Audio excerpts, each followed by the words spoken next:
Here are the five for the Clippers. Ron Butler, Blake Griffin, and DeAndre Jordan, their front line.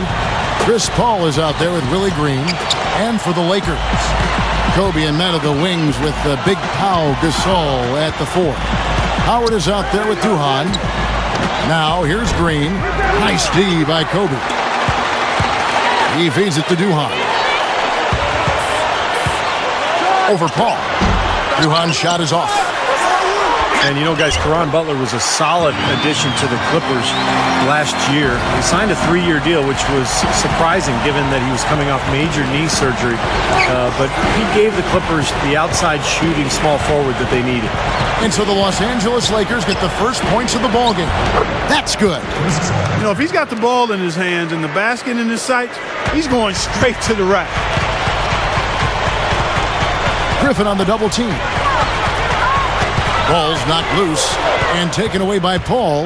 Now the Clippers moving it up. Pulls up. Drained for 2 points. Paul's got his second bucket.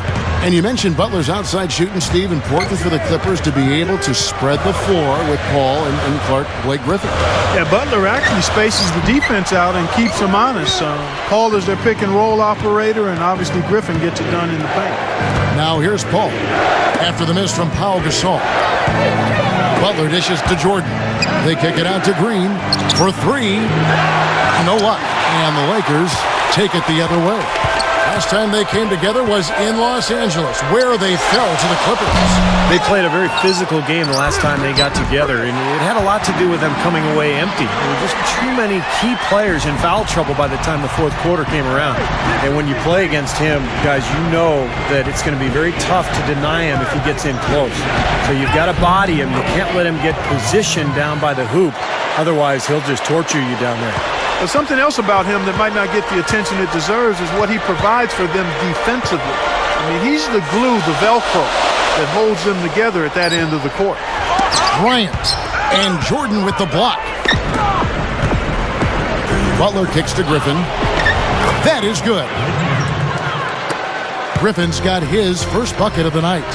And Clark, Steve just touched on it. There are some players they can't afford to be missing late in games, and that's what happened last time these two teams met. And you know what, guys? To avoid that this time around, you've got to turn the heat down a little bit on the aggressiveness.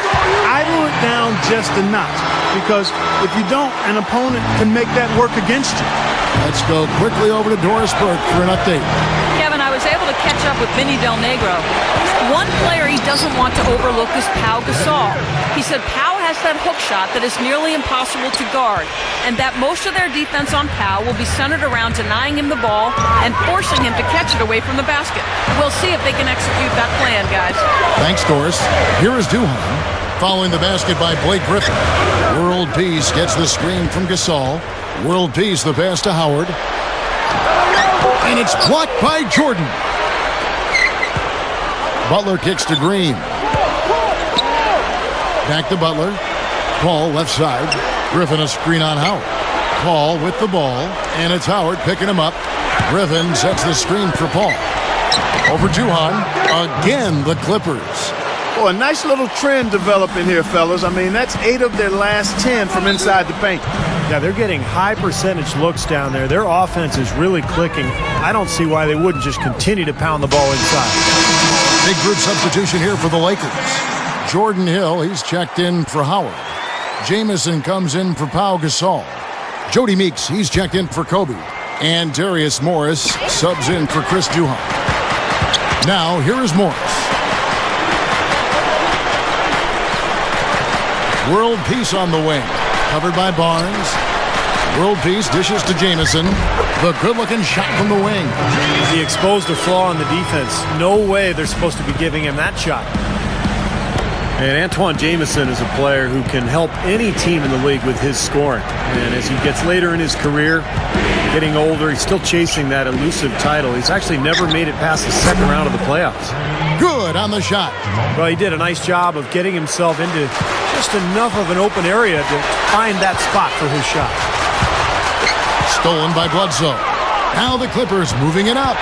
Bledsoe's got the ball. Crawford's shot is good.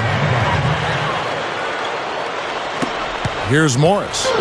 And Jamison, a consummate professional. He's been on winning teams and some losing teams, but never one to complain either way. For all of his special physical gifts and what he does on the basketball court, which is otherworldly, quite honestly, the thing that I've marveled at is his demeanor and disposition and how he's handled the bright lights of stardom and fame and expectation and pressure.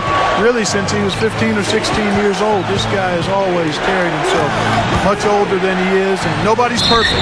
So we all stub our toes here and there, but I don't know anybody that could have handled what he's handled any better than he has over the course of his NBA career. The Clippers shooting their first free throw of the game here. And that's a little better than they did last year from the free throw line. Here's Kobe. And that one's good. Kobe's got his second basket of the game. You know, he got one step ahead of the defense on that one. Excellent job. It went right down as the buzzer sounded. Well, I tell you what, I don't know how he has the poise to make that shot look so easy. Yep, and this Friday, Lou Alt. Welcome back, everyone. A lopsided first quarter in the books already as we start the second quarter. And let's quickly break down the game we've seen from the Clippers, guys. yeah, they have been fantastic offensively, really coming out strong, and they've lit it up. Yeah, they have. I mean, very much in control and shooting the ball extremely well. And a chance here presented by Gatorade to see who's on the floor, all fueled up and ready to go for the start of the second quarter. Taking a look at the Lakers. Kobe Bryant and Metta World Peace filling out the wings. Howard is out there with Antawn Jamison, and it's Duhon in at the point guard position.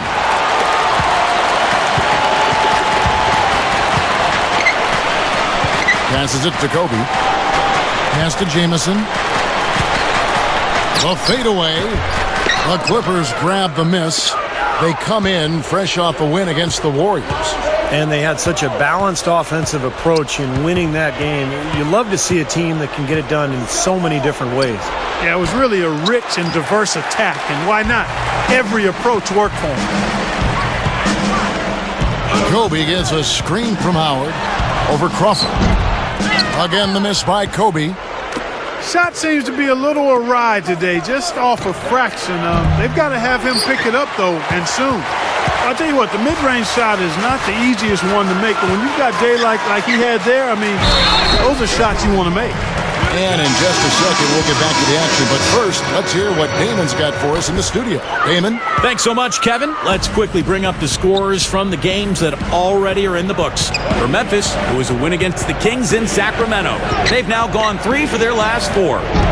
At Energy Solutions Arena, the Jazz ended up losing to the Mavericks. That's their 3rd game they've taken in their last 5 trips out to the court. That's about all the time we have for us until the Sprint halftime report. Back to you guys. All right, Damon, thank you so much. Yeah, this is as good a day in the Western Conference as we've seen in a while. There's some terrific contests out there. Here's Jordan. Good, and Paul gets the assist. And the Clippers lead by 6. Well, they haven't been getting lit up from outside here. All the points they're giving up are from in close. They've got to offer more resistance. Yeah, defense has to get better, Clark. They've got to body up, bump somebody, get physical, force the action back out to the perimeter.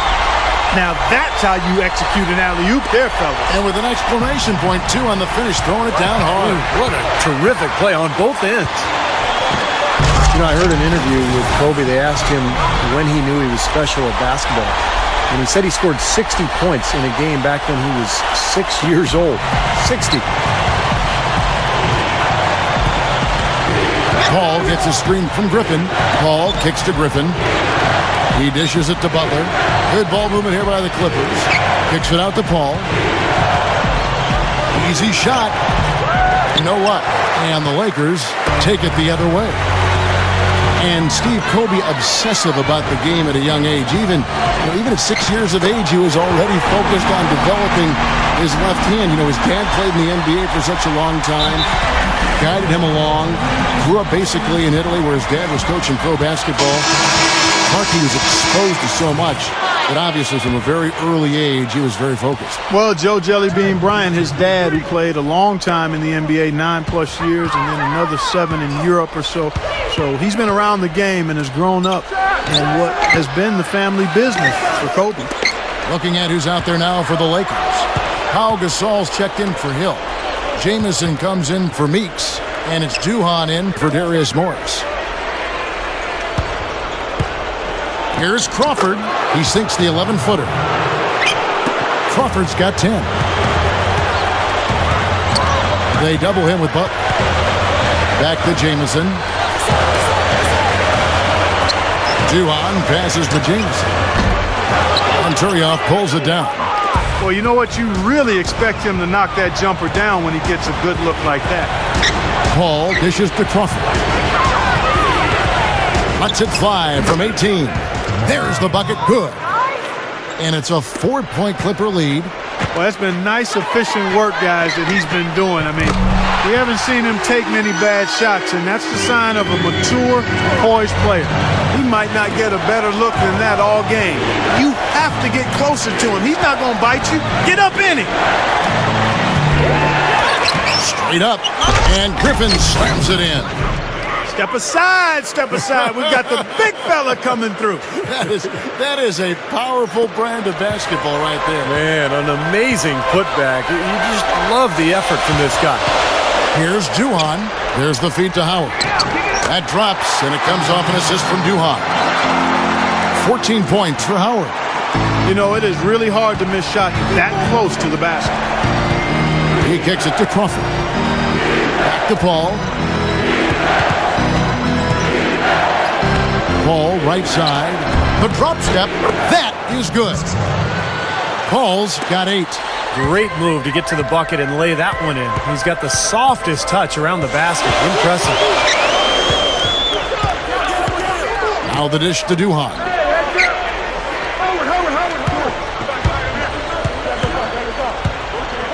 From 13, no good. Look at the big man there. He knows how to go up and get that rebound. Oh, he put it down! It'll count. What a shot! that one was at good. the buzzer! Well, he just throws up a prayer and it gets answered. And those kind of shots are such a big lift for any team going into a break. And that does it for the